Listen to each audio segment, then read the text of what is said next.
Your brain needs support, and new Ollie Brainy Chews are a delightful way to take care of your cognitive health. Made with scientifically backed ingredients like Thai ginger, L-theanine, and caffeine, Brainy Chews support healthy brain function and help you find your focus, stay chill, or get energized. Be kind to your mind and get these nootropic chews at ollie.com. That's OLLY.com. These statements have not been evaluated by the Food and Drug Administration. This product is not intended to diagnose, treat, cure, or prevent any disease. This episode is brought to you by Bumble. So, you want to find someone you're compatible with, specifically someone who's ready for a serious connection, totally open to having kids in the future, is a tall, rock-climbing Libra, and loves rom-coms with vegan pizzas on Tuesdays just as much as you do. Bumble knows that you know exactly what's right for you. So whatever it is you're looking for, Bumble's features can help you find it. Date now on Bumble. Hey guys, welcome to this week's podcast episode, and I'm delighted to introduce Jeff Sigel, and he is a entrepreneur. He's also going to talk to us about leadership and strategy, management, and the role of data analytics and marketing, storytelling, and I'm really happy to welcome Jeff to the show. So Jeff, welcome. Thank you. It's great to be on. Excited to chat with you today. Yeah, I think your message is going to really resonate with the segment of the audience that is in the corporate world and talking about, management and Yes. strategy. Talk about your early experiences and how you got to be doing what you're doing. Sure. So actually, I like to say that most of my career was a marketer, but I like to say that the toughest marketing job that I ever had was my first job out of college. I was a high school math and physics teacher, and if you can come up with a harder audience to convince that they're excited about math and physics, so it was trying to get them, kind of get in their heads and sort of understand how they think and get them excited about it. And so it's funny, when I was, so then I went off to business school after teaching for a couple of years, and people were like, "Oh, I'm a career switcher. I'm going from accounting to marketing." And I'm like, "Oh, I'm a career switcher. I'm going from teaching to marketing." But it's interesting how much similarity there is. I mean, it's the human beings. You're trying to convince them to get them to sort of do something, behave in a certain way, think in a certain way, whatever. So that's really sort of was the connection for me, was just understanding people, and that was how I got into marketing. And so my career, I spent a number of years at Nabisco on the Oreo cookie brand and Ritz crackers and so forth. And then I worked at the Hershey company, where I always say my kid's favorite title I ever had was when I was the director of Twizzlers and Jolly Rancher. And then I worked for a grocery store company. I worked for a Cracker Barrel, a restaurant company, for a number of years, doing a whole bunch of different things, marketing, data, stuff, etc. But really, for me, I guess it all goes back to that teaching experiences. Throughout that experience, always loved coaching people, mentoring people, helping people grow in their careers. And so for me, I left my corporate role to start my own thing in October. And really have been focusing particularly on middle managers, the folks that are sort of, from their first time, leading people all the way up until you're like a VP, just before you're on like an executive team. Those people in the middle are so important to the organization, and making sure that those people have the right skills and capabilities, I think is super important. And I'm a little obsessed with it. I'm actually in the process of writing a book about it. I mean, it's just, just a topic that I love talking about. So. Yeah. Which really sets the stage for our discussion, and because you've had a diverse career, and you've helped big brands like Oreo, Twizzlers, especially in today's age where anything can happen. Share some insights on the challenges of aligning strategic planning with execution in large organizations, and how leaders can stay relevant. Sure. So, it's interesting. I don't know if you've had this experience. I've certainly experienced it in my career, where somebody sort of usually at the top of the organization comes up with a strategic idea, and then it just doesn't happen. And so there's this fascinating question, like, what is it that causes strategic ideas to sort of get lost in translation. And I always sort of think about it as there's basically 5 different pieces that I generally talk about. The first one is if you want your strategy to happen, you have to have a strategy. So that one's sort of obvious. The second piece has to do with how you communicate your strategy. So are you communicating clearly not only to your customers what it is that you deliver, but to your employees so that they understand really well what it is that they are supposed to be doing and why they're doing it. The third piece is data. Data is really data is like the nervous system of strategy, right? I mean, if you don't have feedback coming from your customers to, say, the top of the house, and then feedback going back down in both directions, and have really good data lines of data, you really can't bring a strategy to life. Because strategy, we like to think of, we write down strategy on paper and then it's good, but reality is strategy has to constantly be reacting to the reality of the situation. The third piece is really, how does the strategy become operational? Or I'm sorry, I misnumbered there.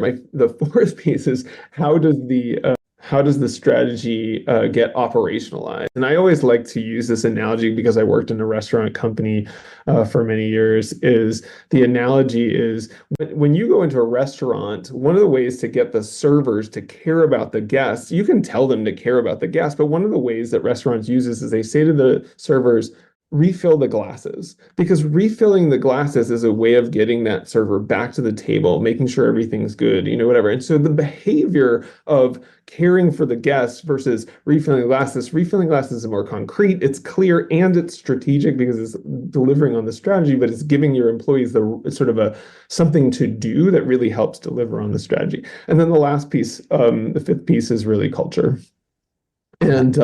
And culture is like, does your company believe in this idea that the strategy needs to really permeate everything we do, from the data to the operations and so forth? So that's how, in my view, that's how, sort of how strategy becomes disconnected, because those things aren't happening. But if you really want to connect strategy and make it actually happen, you have to have all those pieces in place. Yeah. I love that. And the kind of it's like and again with anytime you're dealing with corporations, government, bureaucracy, and especially with technology and AI coming into the play and really shaking things up, it's really important to be able to stay nimble. The other question I have is this middle management idea, and a lot of these, especially with like AI and a lot of companies cutting, and they're not having enough employees. Now they're going after middle management and executives, holding them more accountable. But what are some key qualities that distinguish a really good middle manager? How can they support their growth and success, and kind of keep these guys around? Sure. So actually, like I said, I love talking about this topic. And so I will just start with just a basic framework. I think, everybody I talk to, whether it's middle managers or the people that lead middle managers, have like a pain point around middle management. The middle managers are like, I don't know how to do this job. And the upper managers are like, those people don't know how to do their job, right? And everybody's sort of looking at this and going, what is going on here? And to me, it really boils down to this really fundamental and very simple idea. To be in a middle management role is to have 3 different roles at the same time. You have to do work, so you're a doer. You have to lead a team, so you're a leader. And you have to get all these people around you that don't report to you and whatever to do things, cross-functionally, whatever, do things with you, for you, whatever. So you're also an influencer. You have to do all of those things. And so to me, to answer your question, what makes a really good middle manager is somebody who understands that those are 3 distinct roles, and that they have actually sort of developed the set of skills for each of those roles. So how do I become a great doer? things like I have attention to detail, having a can-do attitude. All of those kinds of things are what makes somebody a great doer. How do I become a great leader? Well, the biggest problem I find with people with leadership is that they basically spent their whole career up until they became a leader as a doer, and suddenly they are in this situation where they have to lead, and they have not ever really been given any training in leading. I mean, you've got a couple of degrees, I think, like you're trained for years to be a doctor, or you're trained for years to be a PhD, but leader, it's like, oh, look, you're in charge of people now. Good luck. Maybe we'll give you like a 2-day session or whatever. And so the leadership piece actually, I think, tends to be hardest for people because they don't actually view leading as work. To them, the work is, the bench work if they're a chemist, or doing the spreadsheets if they're an accountant, or whatever it is. But actually leading, giving people feedback and so forth is viewed as kind of like that's just, the side stuff, right? It's not real work. And so I think that mindset of, no, the real work of the leader is to grow my team, is to, to give people feedback, to help them get better is what, sort of helps somebody be a great leader. And then an influencer, I always say that the trick to being a great influencer is to realize this one very important fact, which is that every person that you interact with, every person in the world believes that they are the hero of their story. And if you can sort of look at what they're doing from the perspective of, oh, they're the hero of their story, just like I'm the hero of my story, you can influence them by basically saying, how do I help them be a hero? And so those are those three roles, that doer, leader, influencer, are the things that I always focus on. And if you want to make somebody a great middle manager, you have to really help them understand how to do each of those roles. Yeah, and it's so well said, because again, especially doctors, we know we're just so used to doing things, and so it's hard to delegate, and for lack of a better term, a lot of us are type A, control freaks, and we want to be in the middle of everything. So kind of relinquish that, and kind of delegating and training someone to do that position. So point is, I think particularly with type A people, like the type of folks that like get an MD or a PhD or both or whatever, is that people tend to view themselves as being their results. This idea that I am my results, I am my degrees, but the reality is what got you there, what got you to be a doctor or a lawyer or an accountant or a marketer or whatever, a strategist, is that you were a great learner, that you are a terrific learner. That's how you got where you're going. And so all those as achievements are great, but they are just sort of milestones. What you've been great at all your life is being a great learner. And I think one of the things that sort of that mindset shift allows is that suddenly when you become a leader, you have to step back and realize, like, you have not spent anywhere near as much time learning to lead as you spent learning to be a doctor or learning to be a lawyer or an accountant. And you've got to get yourself into that mindset of, I've got to learn this. This is a set of skills just like any other set of skills. Yeah, it's the skill set that, and a lot of it's cross transferable. We can do a lot of different things with that skill. You talked about learning, success, and yeah. Now moving on is in organizations, a lot of it is marketing, and we'll talk about consumer engagement, brand storytelling, and business development. So I'm interested in this day and age, the information age. Discuss the importance of data maturity and analytical readiness in marketing, and how should companies approach this? Yeah, so this is a fascinating sort of construct that I sort of came across so the first thing I'll say is, speaking of being a learner, so I basically was a marketing guy, and I was noticing in my last corporate job, this was at Cracker Barrel, I noticed that a lot of times we couldn't answer key questions. I would ask finance, like, how many pancakes did we sell yesterday? And they just like, we don't know, it'll take us a week to figure it out. I'm like, something's wrong here. And so it turned out we had really strong data engineering function and really strong finance function, but there was some missing pieces in the middle, the analytics pieces or whatever.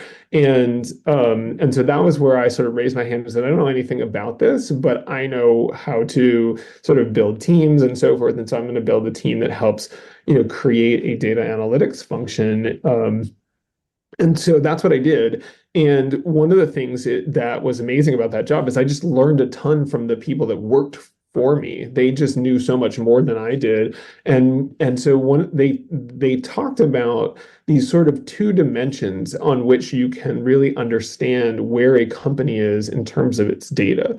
So the first dimension is data maturity. And a lot of people talk about data maturity. This is like, do you have the right technology in place? Do the people know how to do the work? Is the data quality good? All that kind of stuff. So you can essentially have anywhere from low data maturity where you just have like a bunch of, there's data, but nobody can access it and whatever. And you can have that situation go all the way to you've got an amazingly high, tech, all the data is great, it's easy to access and whatever.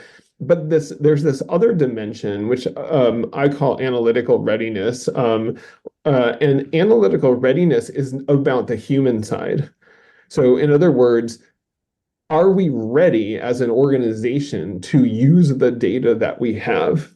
And the problem is a lot of times the data maturity can be really good, but the analytical readiness is low. In other words, because I've never seen the data used in the right way, I don't have the knowledge of how I might use the data. So my example that I always give this is like you can basically, if you basically gave somebody who's used to using an abacus as to count, and you give them a calculator, and they might just start doing 1 + 1 + 1 + 1 because they don't understand that the calculator can multiply and do exponent and all these kind of things or whatever. So if you don't sort of create that understanding of, hey, I've given you all these tools, but here's how you can use these tools to really, leverage this data as best you can. They will basically sort of use, they'll basically be stuck with a digital abacus instead of a calculator, to use my analogy. So Yeah. Yeah, I love that. Next question I have is this brand storytelling and consumer engagement. And again, you working for iconic brands, how do you craft a compelling story in building brands and consumer engagement today, and kind of share an example where story sure. dramatically improved the success? Yeah, so I'm going to go back to something fairly early in my career. I was an associate brand manager on the Oreo brand, so I just got to sort of experience this as a junior person. It was like amazing experience to go through. But Oreo at the time was having kind of a little bit of a rough year. We had launched a lot of new products the previous year, which is always, creates a sort of steep, comparable to overcome the next year. And so we're like, we got to turn this brand around. It's not doing as well as it should be, and so forth. And so we were trying to figure out what is a group of consumers that can really help us grow this brand, or at least turn around the losses on the brand. And so we basically did a bunch of focus groups.